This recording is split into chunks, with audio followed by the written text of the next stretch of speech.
Pemberhentian pegawai adalah pemutusan hubungan kerja antara pegawai dengan perusahaan atau organisasi. Pemberhentian pegawai dapat terjadi karena berbagai alasan seperti karyawan tidak mampu bekerja dengan baik, kondisi perusahaan memburuk, karyawan mengundurkan diri, karyawan pensiun.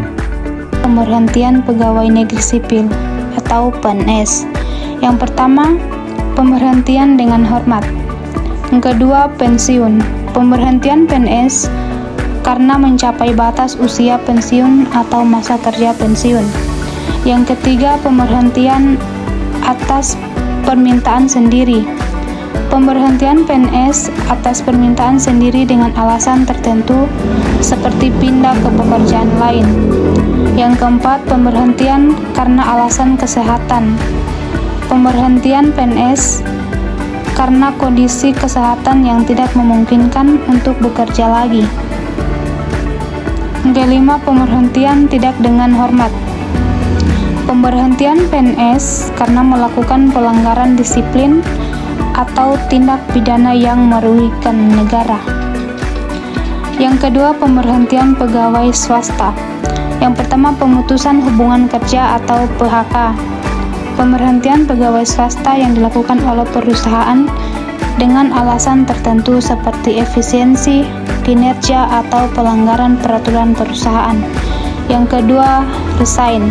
Pemberhentian pegawai swasta atas permintaan sendiri dengan alasan tertentu seperti pindah ke pekerjaan lain atau melanjutkan pendidikan. Prosedur pemberhentian pegawai diatur dalam peraturan perundang-undangan yang berlaku, baik itu PNS dan pegawai swasta. Yang kedua, prosedur pemberhentian pegawai swasta, yaitu PHK. Yang pertama, perusahaan harus memberikan surat peringatan kepada pegawai yang akan di-PHK. Kedua, PHK harus dilakukan dengan alasan yang sah dan sesuai dengan peraturan perundang-undangan yang berlaku.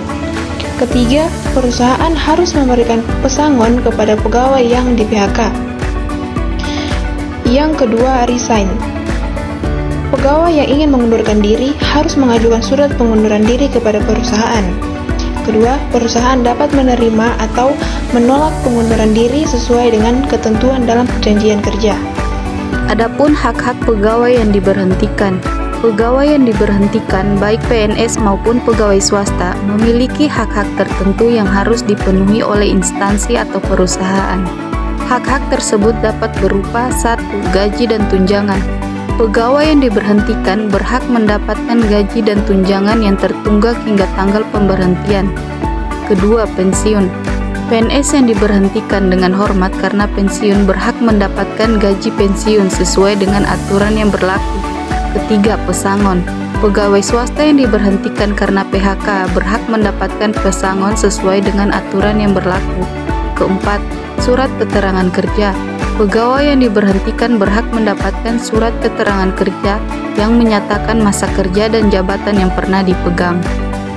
Pemberhentian pegawai merupakan proses yang kompleks dan memiliki implikasi hukum dan prosedural yang penting bagi semua pihak, baik pegawai maupun instansi atau perusahaan, untuk memahami aturan dan prosedur yang berlaku agar proses pemberhentian dapat dilakukan secara adil dan transparan.